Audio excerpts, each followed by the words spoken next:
मित्रों, महाभारत युद्ध में विजय प्राप्त करने के बाद जब पांडवों ने 36 वर्षों तक हस्तिनापुर पर राज किया, उसके पश्चात कई प्रकार की भयानक अपशकुन घटनाएं घटने लगीं।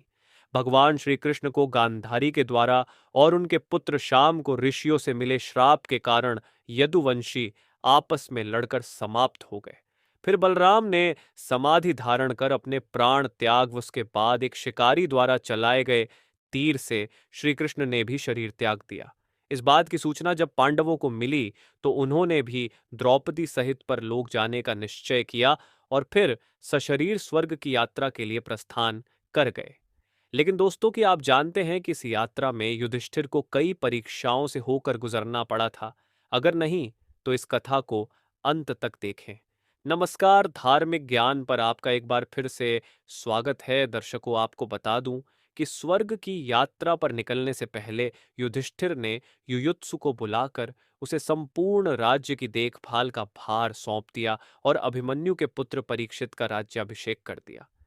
इसके बाद पांडवों व द्रौपदी ने साधुओं के वस्त्र धारण कर लिए और स्वर्ग प्रस्थान करने के लिए निकल पड़े। परंतु हस्तिनापुर से निकलने के बाद रास्ते में पांडवों के साथ एक कुत्ता भी उनके पीछे पीछे चलने लगा। यह देखकर अर्जुन, भीम, नकुल और सहदेव को बड़ा ही आश्चर्य हुआ था। तब युधिष्ठिर ने उन्हें बताया कि यह मेरा स्वामी भक्त कुत्ता है। फिर पांचों पांडव द्रौपदी सहित अनेक तीर्थों तथा नदियों और समुद्रों की यात्रा करते करते आगे बढ़ने लगे। फिर एक दिन वह सभी चलते चलते लाल सागर तक आ गए। परंतु अंतिम यात्रा के समय भी अर्जुन अपने गांडीव, धनुष व अक्षय तरकशों के लोभ का त्याग नहीं कर पाए थे, जिस कारण लाल सागर के पास अग्निदेव प्रकट हुए तो उन्होंने अर्जुन से गांडीव, धनुष और अक्षय तरकशों का त्याग करने को कहा। तब अर्जुन को ना चाहते हुए भी इन दोनों का त्याग करना पड़ा।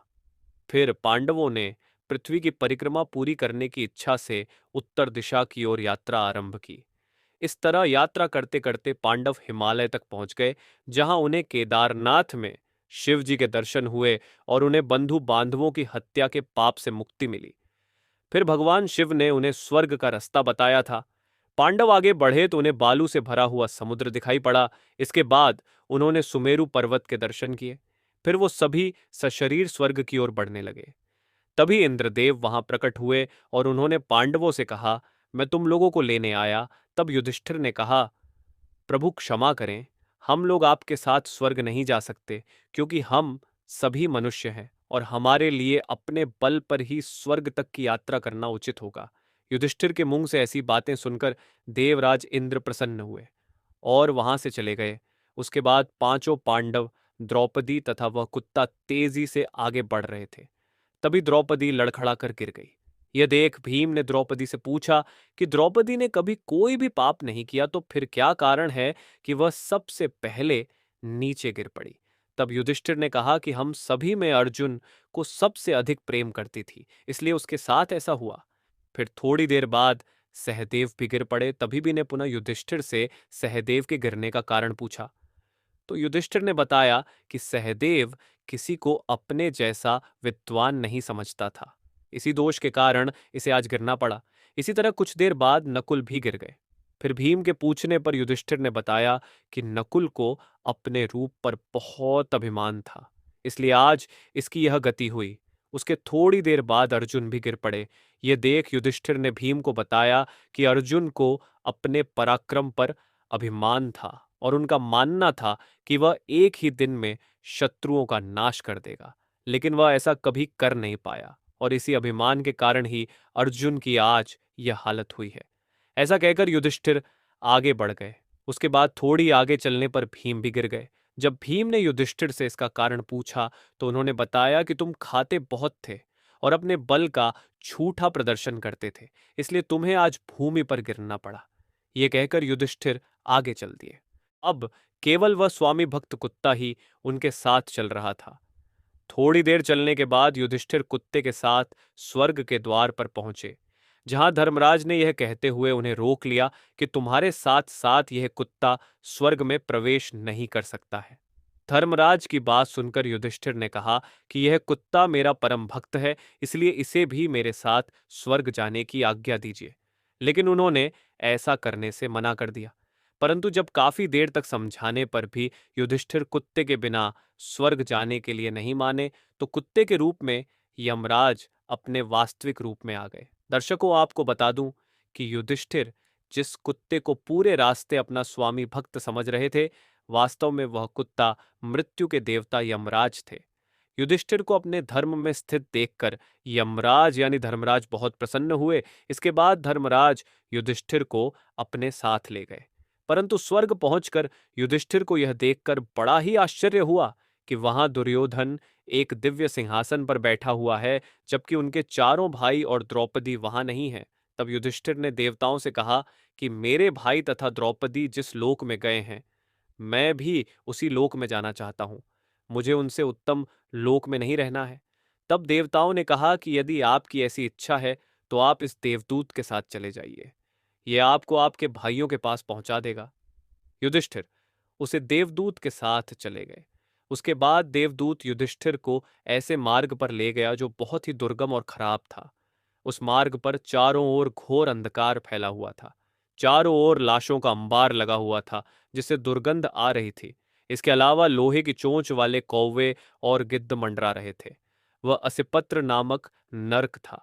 वहां की दुर्गंध से तंग आकर युधिष्ठिर ने देवदूत से पूछा कि हमें इस मार्ग पर और कितनी दूर चलना है और मेरे भाई कहाँ हैं। युधिष्ठिर की बात सुनकर देवदूत ने बोला कि देवताओं ने कहा था कि जब आप थक जाए तो आपको वापस ले आऊं। यदि आप थक गए हो तो हम पुनः लौट चलते हैं। युधिष्ठिर ने ऐसा ही करने का निश्चय किया। परंतु जब युधिष्ठिर वापस लौटने लगे तो उन्हें दुखी लोगों की आवाज सुनाई दी। वह युधिष्ठिर से बार बार कुछ देर और वहीं रुकने के लिए कह रहे थे। उन करुण आवाजों को सुनकर युधिष्ठिर ने जब उनसे उनका परिचय पूछा तो उन्होंने कर्ण, भीम, अर्जुन, नकुल, सहदेव व द्रौपदी के रूप में अपना परिचय दिया। तब युधिष्ठिर ने उस देवदूत से कहा कि तुम देवताओं के पास लौट जाओ। यदि मेरे यहाँ रहने से मेरे भाइयों को सुख मिलता है तो मैं इस दुर्गम स्थान पर भी रह लूंगा। उसके बाद उस देवदूत ने यह बात जाकर इंद्रदेव को बता दी। फिर कुछ क्षण पश्चात सभी देवता भी युधिष्ठिर के पास आ गए। देवताओं के आते ही वहां सुगंधित हवा चलने लगी, चारों ओर उजाला हो गया। यह देखकर युधिष्ठिर ने देवताओं से पूछा कि हे देवगण, मुझे पहले यह बताइए कि यह सब क्या है। तब देवराज इंद्र ने युधिष्ठिर को बताया कि तुमने अश्वत्थामा के मरने की बात कहकर छल से द्रोणाचार्य का वध करवाया था। इसी परिणाम स्वरूप तुम्हें भी छल से ही कुछ देर नरक के दर्शन करने पड़े। अब तो मेरे साथ स्वर्ग चलो, वहां तुम्हारे भाई वन्यवीर पहले ही स्वर्ग पहुंच गए हैं। उसके बाद देवराज इंद्र के कहने पर युधिष्ठिर ने देव नदी गंगा में स्नान किया। स्नान करते ही उन्होंने मानव शरीर त्याग करके दिव्य शरीर धारण कर लिया।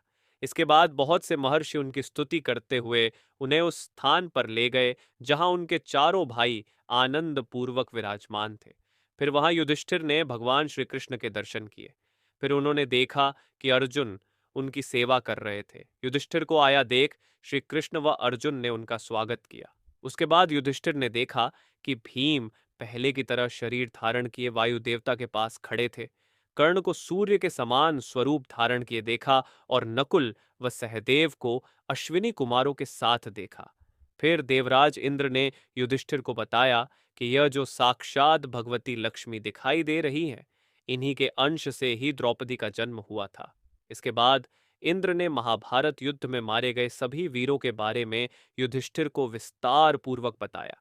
इस प्रकार युधिष्ठिर अपने भाइयों व अन्य संबंधियों को वहां देखकर बहुत प्रसन्न हुए। तो मित्रों, आशा करता हूं कि आपको महाभारत से जुड़ी यह कथा पसंद आई होगी। अगर पसंद आई हो तो ज्यादा से ज्यादा लाइक और शेयर करें। साथ ही ऐसे आध्यात्मिक और पौराणिक कथाओं के लिए हमारे चैनल को सब्सक्राइब कर लें। आज की वीडियो में बस इतना। अब हमें इजाजत दीजिए। आपका बहुत बहुत शुक्रिया।